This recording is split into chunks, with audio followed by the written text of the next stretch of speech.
के नाम से मशहूर हमारे उत्तर प्रदेश जैसे प्रांत से चार बार मुख्यमंत्री रही जिन्ना देवी बहन कुमारी मायावती जी को प्रणाम करते हुए उनकी लंबी आयु की कामना करते हुए जो एक कार्यक्रम यहाँ पर रखा गया है।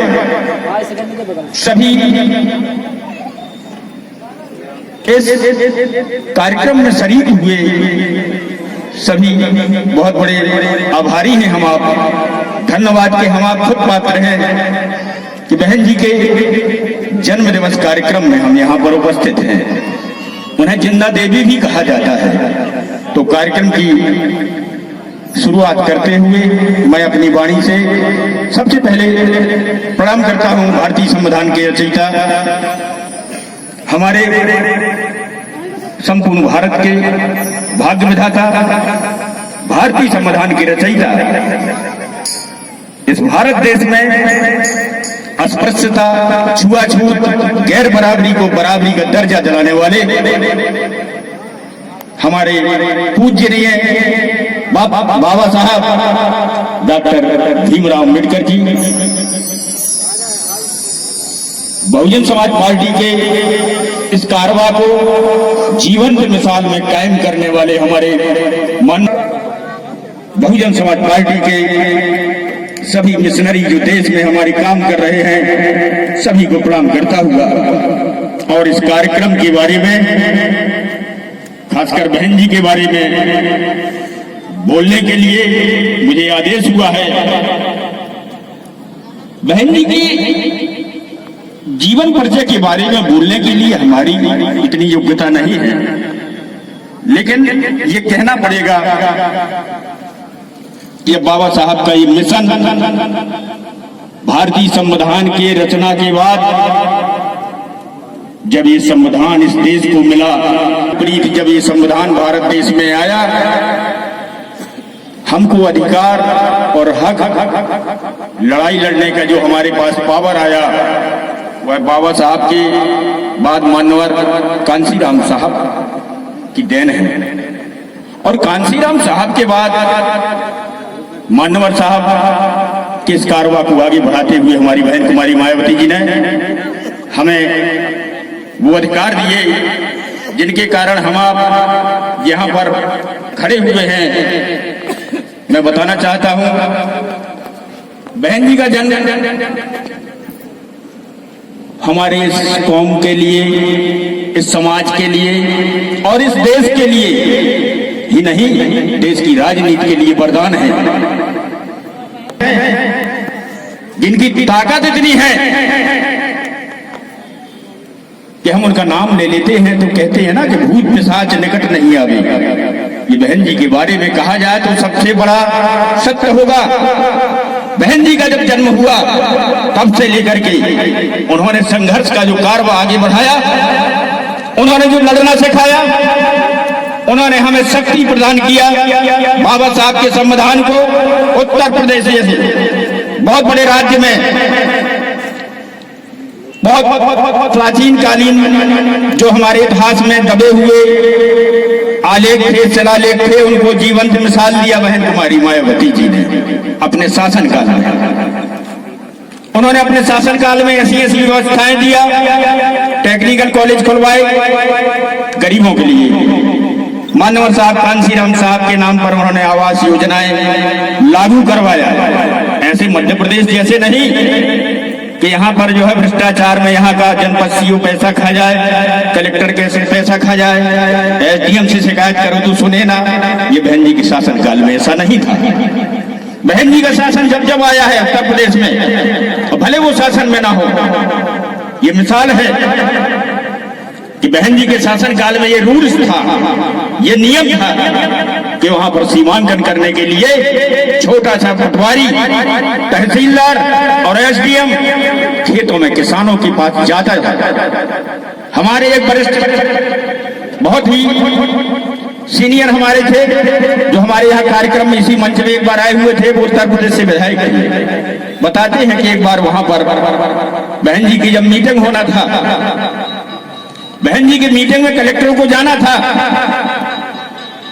तो कलेक्टर साहब अपनी गाड़ी में सामान रख रहे थे, खाना का टिफिन रख रहे थे, फाइलें रख रहे थे। उनकी मैडम ने कहा कि आप तो पानी की बोतल भूल गए। बोले नहीं, बहन जी की मीटिंग में पानी की बोतल की आवश्यकता नहीं होती है। क्यों? क्योंकि बहन जी जिस ओर देख देती है कलेक्टर की ओर, तो एक बार एक कलेक्टर को पेशाब कराया था। ये होता है शासन। और यहाँ के कलेक्टरों की हालत देख लो। गरीब आदमी बाहर एप्लीकेशन लिए खड़ा रहता है। एक छोटा सा अधिकारी होता है तहसीलदार और एसडीएम। तहसीलदार से मिलने के लिए चापलूसों की जरूरत पड़ती है।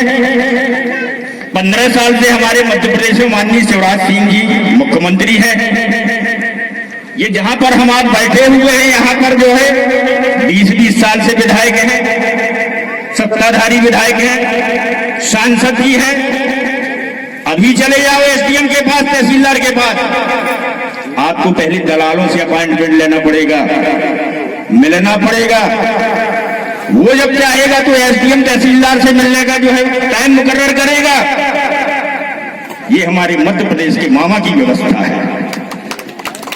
ये मध्य प्रदेश के मामा की व्यवस्था। उनका दोष नहीं है, एसडीएम का दोष नहीं, तहसीलदार का दोष नहीं, कलेक्टर का दोष नहीं है, चीफ सेक्रेटरी का दोष नहीं है। ये मुख्यमंत्री का दोष होता है, विधायक का दोष होता है। हमें कई बार यहाँ मौके दिए, कई बार हमारे संगठन ने आप लोगों को बताया कि हमारा बहुजन समाज पार्टी का यहाँ से विधायक को बनाओ। और मैं तो चैलेंज के साथ कहता हूं कि बहुजन समाज पार्टी का विधायक बना दो। मुख्यमंत्री मामा जी ही रहे मध्य प्रदेश के, और यहाँ का एसडीएम, तहसीलदार और पन्ना का कलेक्टर अगर जनता के घर में और दरवाजे में एप्लीकेशन लेने न आए, क्योंकि लोकतंत्र का मूल मकसद, लोकतंत्र की जो परिभाषा होती है यही है, जनता के लिए और जनता द्वारा शासन। वरिष्ठ जिनको मैं सुनने आया हूँ, चंद लाइनों में यहाँ की समस्याओं को मद्देनजर रखते हुए ध्यानाकर्षण कराऊंगा। माननीय हमारे प्रभारी जी हैं, मैं निवेदन करूंगा कि ये पन्ना जिले का अति पिछड़ा हुआ क्षेत्र है और मध्य प्रदेश में पन्ना जिला बहुत ही पिछड़ा हुआ क्षेत्र है। इसी जगह से भोपाल, इंदौर, हरियाणा, दिल्ली के लिए बसें जाती हैं। किनकी जाती हैं? विधायक जी, सांसद जी, मंत्री जी, संतरी जी, गृह मंत्री जी, उनके लोगों की जाती है। हमारे यहाँ से छात्र जाते हैं engineering college Bhopal, engineering college Indore, Delhi coaching के लिए जाते हैं। यहाँ पर कोई टेक्निकल कॉलेज नहीं है पन्ना जिले में। छोटी सी बात बताएं, स्वास्थ्य के नाम पर यहाँ एमआरआई की व्यवस्था नहीं है। किसी का एक्सीडेंट हो जाए तो वो सतना जाता है, जबलपुर जाता है। एक्सरे मशीन नहीं है इसी अस्पताल में। लेडीज स्पेशलिस्ट डॉक्टर नहीं है, शिशु रोग विशेषज्ञ नहीं है। पन्ना जिले में कुल एक लेडी डॉक्टर है, वो भी बंगले से अपना इलाज करती है मरीजों का। कलेक्टर साहब को फुर्सत नहीं है।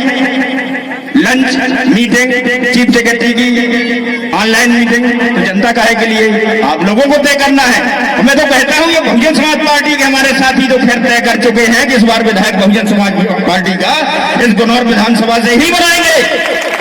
लेकिन मेरी आवाज जहां तक जाती हो, ये संकल्प ले लें कि इस बार जो भी हो जाए, गुनौर विधानसभा से हमारी बहुजन समाज पार्टी का योग्य विधायक जाएगा।